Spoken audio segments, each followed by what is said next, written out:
Hello दोस्तों, कैसे हो आप सब? आप सबका मेरे चैनल में स्वागत है।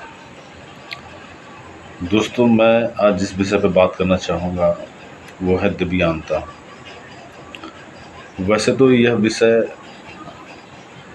हर कोई जानता है, समझता है, और हमारे समाज में जो है आज भी यह वर्ग हाशिए पे ही है। मैं बात करूँ चाहे WHO की या भारत सरकार के अधिनियम की। WHO ने भी काफ़ी इसमें प्रयास किया है और दिव्यांगता के प्रकारों को वर्णन किया है। वहीं 1995 का अधिनियम जो है उसने दिव्यांगता के पड़ाव में, यानी उसकी सफलता, उसे समाज में भागीदारी करने का एक विशेष अवसर दिया है। कहने का मतलब है यह अधिकार समान अवसर के लिए सरकार ने बनाया है। और वर्तमान में जो है एक नया एक्ट जो है RPWD एक्ट 2016, इसके द्वारा जो है सरकार ने कई ऐसे अन्य लक्षणों को भी दिव्यांगता के श्रेणी में रखा है। मसलन जैसे तेजाब पीड़ित महिलाएं, पार्किंसन रोग और भी कई ऐसे लक्षण हैं जो कि दिव्यांगता की श्रेणी में आ रहे हैं, उनको लाया गया है।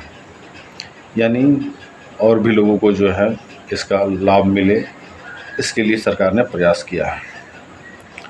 बात यह है दोस्तों कि सरकार या कोई संस्था जो है बराबर हमेशा दिव्यांगताओं की जो श्रेणी में जो भी लोग आते हैं उनके विकास के लिए, समावेशी शिक्षा के लिए हर समय कदम उठाती है। लेकिन मेरा कहने का मतलब है, क्या सिर्फ ये सरकार का दायित्व है या फिर समाज में जितने भी लोग रहते हैं उनकी भागीदारी भी उतनी ही होनी चाहिए जितनी कि सरकार कर रही है। वास्तव में नियम और कानून तब सफल होते हैं जब लोगों की भागीदारी होगी। यानी मेरा कहने का मतलब है कि मानसिकता में बदलाव आएगा, और यह तभी संभव है जब हम और आप मिलकर के एक दूसरे को जागरूक करेंगे और एक दूसरे का सहारा बनेंगे। कहने का मेरा मतलब है दोस्तों कि समाज में यह वर्ग, यानी दिव्यांग बच्चे की मैं बात करूं या दिव्यांग बड़े लोगों की बात करूं, उनको मुख्य धारा में लाने के लिए हमें प्रयास करना चाहिए। और सरकार से जो सुविधाएं मुहैया हो रही हैं उनकी पहुंच उस तक हमारा कर्तव्य है कि हम उन लोगों को वहां तक पहुंचा दें जहां तक उनकी जो है पहुंच नहीं हो पा रही है। कहने का मतलब है दोस्तों कि सरकार के द्वारा आज भी कई ऐसे जो है सुविधाएं दी जा रही है, लोगों को अभी तक जानकारी तक नहीं है। अगर आपके समाज में कुछ इस तरह की चीज़ें हैं तो निश्चित ही आप उसका आकलन कीजिए। और जो समाज में पीड़ित लोग हैं, ऐसे तो मेरा कहने का मतलब है दोस्तों कि सामान्य तौर पर क्या होता है कि ये बच्चे या फिर ये लोग जो है हमेशा प्रताड़ित होते रहते हैं और निर्ममता की एक ऐसी श्रेणी पे आ जाते हैं जहाँ पर लोग हीन भावना से ग्रसित होकर के इनको देखा जाता है। क्या इनको जीने का अधिकार नहीं है? क्या इनको बढ़ने का अधिकार नहीं है?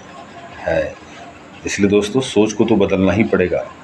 और निश्चित जानिए कि यह जो है तभी संभव हो पाएगा जब हम और आप जो है मिल करके इससे आगे बढ़ाएंगे। मेरी आप सबसे गुजारिश है दोस्तों, अगर आपके क्षेत्र में, आपके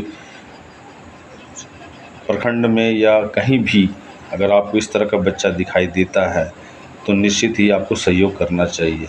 मेरा आह्वान है उन लोगों से जो लोग आज तक इन चीज़ों से नहीं जुड़े हैं, एक परोपकार के रूप में जो है इस तरह का कार्य कर सकते हैं और अपने स्तर से उसकी देखभाल भी कर सकते हैं।